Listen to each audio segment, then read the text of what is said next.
So, what is going on, guys? I am Black Ops Amazing. Welcome back to another Zombies Q&A on the channel, the series where we take your questions from the comment section below to do with the zombie storyline, Easter eggs, and I answer them. As always, if you enjoyed today's video, drop a like rating if you want to. Could we shoot for 2,115 likes? I don't know if we could do it, but if we could, that'd be absolutely amazing. Make sure you are subscribed. But anyway, without further ado, let's get into this. Here we go. So the first question of today from Jake says, is that the Ray Gun Mark IV in Alpha Omega? Well, since I didn't cover this in a separate video, I'll talk about it in this Q&A, but Treyarch on their Twitter page released this image with the hashtag Alpha Omega. We can see it is a variant of the Ray Gun Mark II, however, there is something different, and it is the fact that on the top of it, there is a slot where we can place these 4 different colour tubes, and it looks like these could be elements, so this is a elemental Ray Gun Mark II. There also looks to be a couple of other minor changes like the handle, and with this one there are 4 different elements that we can give to it: the yellow, pink, orange and purple. As to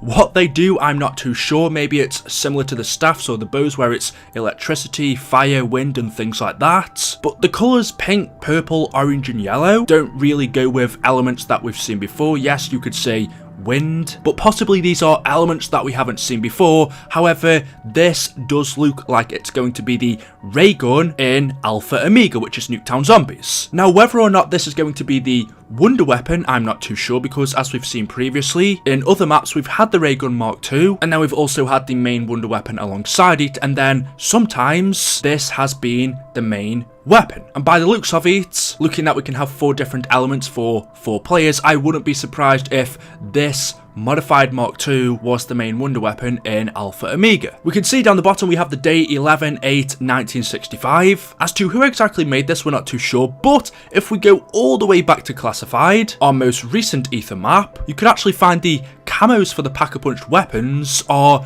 very interesting and could relate to what we are seeing here. Now, I covered this a very long time ago when the map released, but you can see the first one is a schematic, a blueprint of the Ray Gun Mark I. There are some very interesting details on here down the bottom left hand corner. This version that we can see here was currently in testing. This is the original Ray Gun, and then there is also a second schematic. This is of the Ray Gun Mark II. However, what's interesting on this one is, again, down the bottom left, it was designed by H. Porter. However, it says MIA. But not only do we see the Ray Gun Mark II, we also see down the bottom tiny illustrations of the Ray Gun Mark IV and 5. We can see it says these are prototypes. As far as we know, they weren't made. It looks like they were just being tested. It says that the Mark V has an unstable power output. If you didn't know, if for some reason you haven't played Gorod Karovi, that was the map that we saw the Ray Gun Mark III in. But we can see the Mark IV and 5 on these blueprints for the camos in Classified. And of course, I'm just now bringing this up because in Alpha Omega, we are seeing what looks to be the Ray Gun Mark II again. However, it is a modified version which has 4 different elements to it. What exactly it's going to be called, I don't know. Maybe the Mark II 2.0. The shape of it doesn't look like the Mark IV and 5 that we see on these blueprints, but it's going to be interesting to find out the story behind it. The Mark II originally was made by H. Porter. I'm guessing this modified version would have been as well, but on these blueprints it says that he's MIA, he's missing in action. And we do know in the original timeline that is true. H. Porter killed himself in the Dries facility with pills. As the zombie outbreak was beginning and everything for Group 935 was going wrong, just as the zombies were coming to kill H. Porter, he took a cyanide capsule and killed himself. So he had a very interesting background creating the Ray Gun, the Ray Gun Mark II, and let's not forget the Zap guns on Moon as well. But getting back to the original subject of the video, yes, it does look like an elemental version of the Mark II is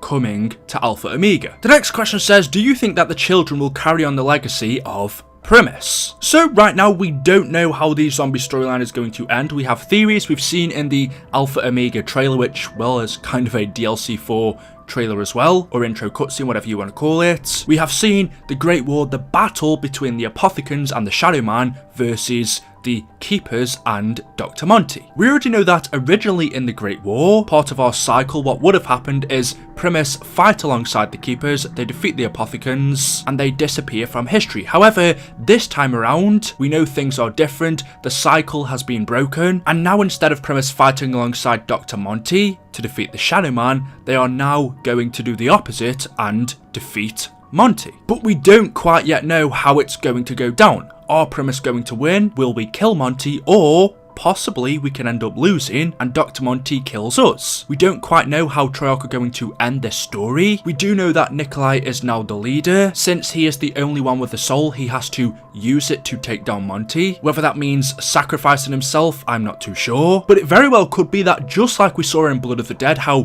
Richtofen had to kill himself in order to break the cycle, possibly Primis have to kill themselves to kill Monty, and if not, well, they may end up dying in another way. And so what you are saying is, if that happens, could the children carry on their legacy? That's something I would like to see. Of course, I don't want Richtofen and the crew to die, but a theory that I had, and something that Treyarch could do, is that our Primis and Ultimus crew of Richtofen, Takeo, Nikolai and Dempsey do end up dying after the Great War, whether that's because Monty kills them or they have to sacrifice themselves in order to defeat him, or possibly after Monty is killed they can't carry on living. Whatever the reasoning is, it could be that the children, who, as we know right now, Samantha and Eddie are in the house, whilst the souls of Dempsey and Takeo are in the key. It could be that if Primis do end up dying, before they do, the children could be brought back to life. Dempsey and Takeo could join Eddie and Samantha, and those four carry on living after Primis die. Eventually they would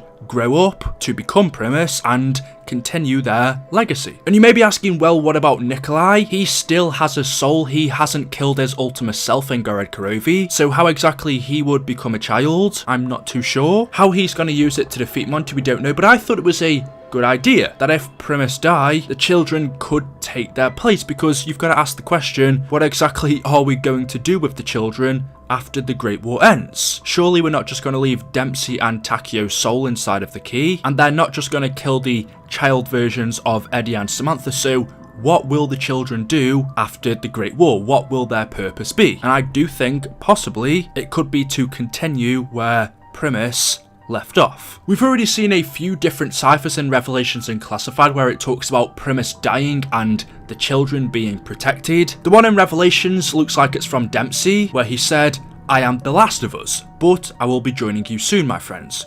Cough cough, death is near. I hope that what I have done doesn't come back to bite this universe in the ass. Thank God we will all be gone, because if Monty ever found this place, we would be in a world ton of shit. Maybe now with us gone, the children will truly be safe." So we could see in that cipher from Revelations, Dempsey talks about Primis dying, he's dying, and he's hoping for safety for the children. Clearly Dr. Monty is after them. But getting back to the main question, could the children carry on the legacy of Primis once they are gone? That's if they do end up going. Well, I definitely think that's a possible outcome. There's got to be some use for the children. I really don't know where their storyline could go or what they could be used for apart from this after DLC 4. And I was just going to end the video there, but I've just seen a really cool comment. This isn't really a question, but Purgatory said, imagine if they bring back Grief and it's the Keepers versus the Apothicons. Instead of the usual CIA, which we saw in Nuketown, or on Mob of the Dead, it was the prisoners versus the guards.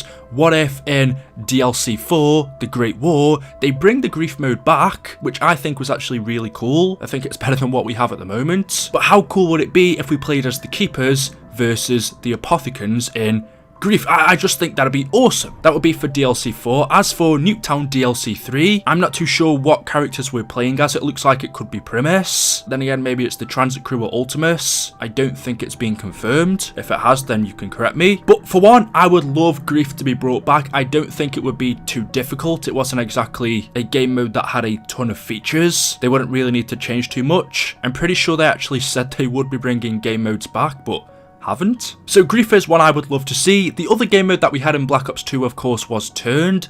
Personally, I didn't enjoy that as much, although I probably played it about the same. I wouldn't mind that being brought back, but they would need to change some things. However, Grief is definitely a game mode I'd love to see, and the Apothicons versus the Keepers, playing as them, exactly which Apothicon? I doubt you'd be able to play as the Margwa, that's a little bit OP. Maybe they'd have to make one that would be suitable for us to play as, but it would definitely be a different take on Grief. They'd have to rework the mystery box and how we pick up weapons and stuff like that. But even if it wasn't those characters and just, you know, the normal crew, Primis and Ultimus or something like that, which by the way, Primis versus Ultimus would be quite cool, I would love to see the Grief mode brought back. So There we go. Hopefully you've enjoyed today's video. If you have, you know what to do. Drop a like rating. If not, it's totally fine, guys. Whatever you want to do. Make sure you are subscribed to stay up to date with the latest videos on the channel. Thank you all so much for the support. I cannot wait for DLC 3. Stay tuned on the channel, and until next time, goodbye.